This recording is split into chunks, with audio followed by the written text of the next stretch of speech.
Bonjour à tous, aujourd'hui on va se retrouver pour une vidéo sur Blue Sky Plan pour vous montrer à quoi ressemble le design d'un guide chirurgical de A à Z. Alors ce qu'il faut savoir, c'est que peu importe le logiciel de planification que vous utilisez, il y a des étapes qui sont strictement les mêmes. Ces étapes sont les suivantes. Vous allez commencer par importer les données du patient, le code BIM et le STL de l'empreinte intraorale. Ensuite, ces deux données, vous allez les matcher, vous allez les superposer l'une à l'autre. Vous allez venir tracer la courbe panoramique sur le code BIM. Vous pouvez ensuite, c'est une étape assez accessoire, mais moi j'aime bien la faire, fragmenter les tissus. Ça va vous permettre d'obtenir des fichiers 3D de la mâchoire et des dents. Je trouve que ça a une aide visuelle qui est assez appréciable lorsqu'on vient planifier. Vous allez le voir juste après. Ensuite, on vient tracer le nerf mandibulaire si c'est un cas mandibulaire. Et ça, c'est les étapes de préparation de nos données. Ensuite, on a les étapes vraiment de planification. Donc, on va commencer par faire un wax-up virtuel pour positionner une dent théorique sur l'arcade. Ensuite, on va venir positionner notre implant. Rappelez-vous, c'est la prothèse qui guide l'implant. C'est pour ça qu'on a fait le wax-up juste avant. Et en supplément, pour avoir un guide, on va avoir le paramétrage de la douille, le tracé du guide et le placement des fenêtres, et enfin l'export. C'est parti, on se retrouve sur Blue Sky Plan. Voilà, on vient d'ouvrir Blue Sky Plan et on va directement aller dans planification des implants et guides chirurgicaux. Là, je viens apporter une numérisation ConBIM d'une patient. Je n'aime pas trop passer par l'assistant. Lorsqu'on clique sur un ou deux cas d'implant, on a accès à un assistant qui va venir nous guider étape par étape. Moi, j'aime bien garder la main globale sur le viewer et pouvoir défiler mes images comme je veux. Ça change pas grand chose et vous allez voir, c'est très simple aussi. Donc j'importe une numérisation ConBIM. Là, je viens importer directement le dossier où j'ai les différentes coupes qui sont stockées. Ça importe. La Blue Sky Plan, à cette étape, va me permettre de réduire le champ. Le fait de réduire le champ, ça permet notamment, si vous avez des petites configurations de PC, que le logiciel tourne un peu mieux. Bon, pour la forme, on va réduire, on va se contenter de notre mandibule. Alors le cas que j'utilise, c'est un cas qui est fourni par Blue Sky Plan et qui est un cas d'une 36. Et voilà, et là, Blue Sky Plan nous propose d'importer le modèle STL. C'est ce qu'on va faire directement. On importe le STL, l'empreinte du patient, pour planifier cette 36 et mandibule. L'alignement, il est automatique, donc on le laisse travailler. Il nous dit de vérifier si tout est bon, et c'est à cette étape-là, il faut quand même regarder si la ligne verte qui représente le STL est bien associée au ConBIM, et donc on fait défiler rapidement, et on voit que notre courbe verte qui représente le STL repose bien sur les dents, et que l'association s'est faite correctement. La courbe panoramique a aussi été faite automatiquement par Blue Sky Plan. Si jamais vous avez besoin de la retoucher, vous pouvez avec les points qui sont là. Honnêtement, là, elle est plutôt pas mal. Et encore heureux, vu que c'est un cas démo donné par Blue Sky Plan. Donc, généralement, c'est des cas qui sont optimisés pour que tout fonctionne comme on veut. Et ensuite, on va venir faire une étape que j'aime bien, qui est l'étape de la fragmentation. Donc là, on va dans Panneau et on ouvre le volet fragmentation. Voilà. Et on va sélectionner uniquement la mandibule et on laisse la machine faire. Donc la fragmentation, ça va vous permettre d'obtenir des objets 3D de la mâchoire, des dents et des nerfs. Donc ça prend un peu de temps, pareil en fonction de l'ordinateur que vous avez. On le laisse travailler et vous allez voir ce que ça va donner.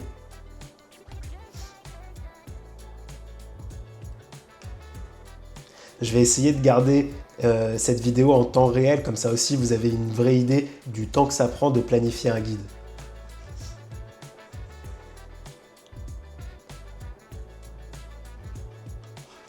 Et voilà la segmentation qui est faite. Hop. Là, je retire totalement le ConBIM de la visualisation 3D.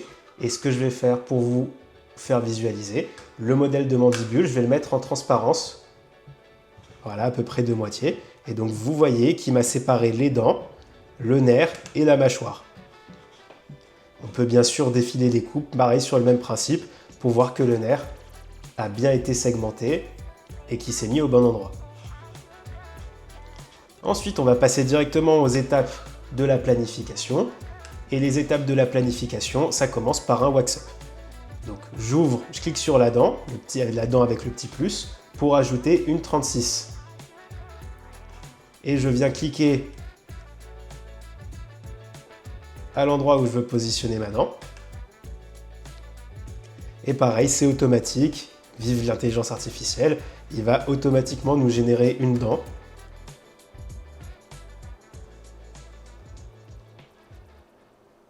Voilà, je viens vérifier que le wax-up n'est pas trop mauvais. Si j'ai besoin de bouger, je peux, avec les flèches, voilà, arranger un peu la position de la dent. Et une fois que je suis content, j'aime bien venir verrouiller la dent, comme ça je risque pas de la bouger par inadvertance. Ensuite, je peux passer à la phase où je positionne mon implant. Donc je vais cliquer sur ajouter un implant et je choisis mon implant. Donc je suis directement chez ETK, je pose de l'ETK, voilà. Je pose un implant mandibulaire, Nature Actis.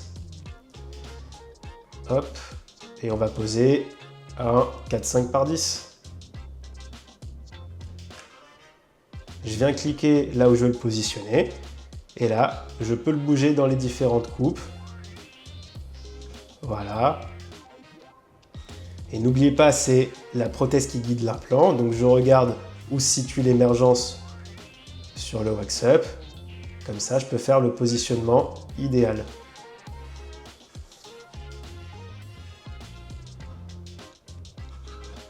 Hop.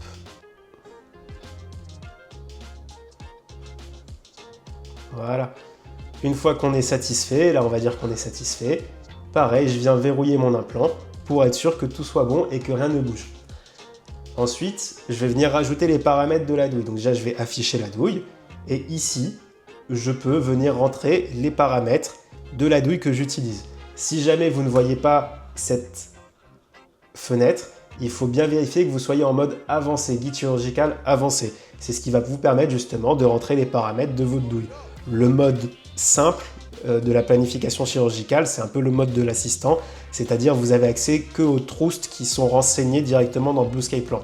Alors si votre marque implantaire a sa trousse de chirurgie guidée déjà de logiciel, c'est une étape qui vous est facilitée, sinon c'est tout simple. Vous allez sur le site de votre marque d'implant et généralement ils ont les docs qui correspondent à la sleeve.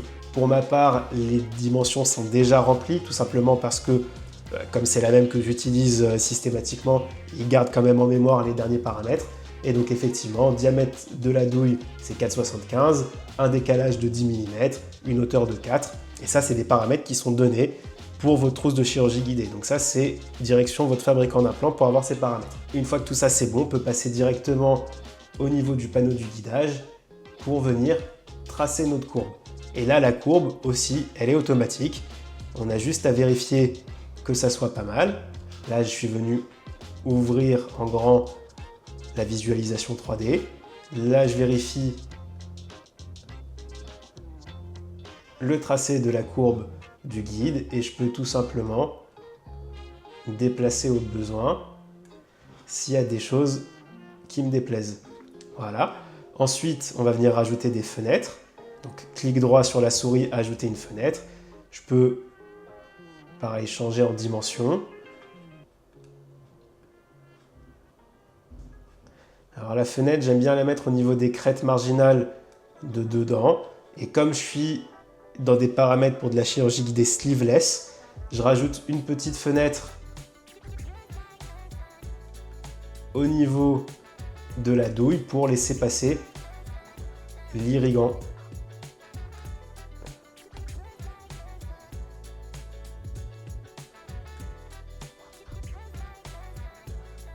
Voilà. Et une fois que tout ça c'est bon, j'ai plus qu'à créer le guide chirurgical.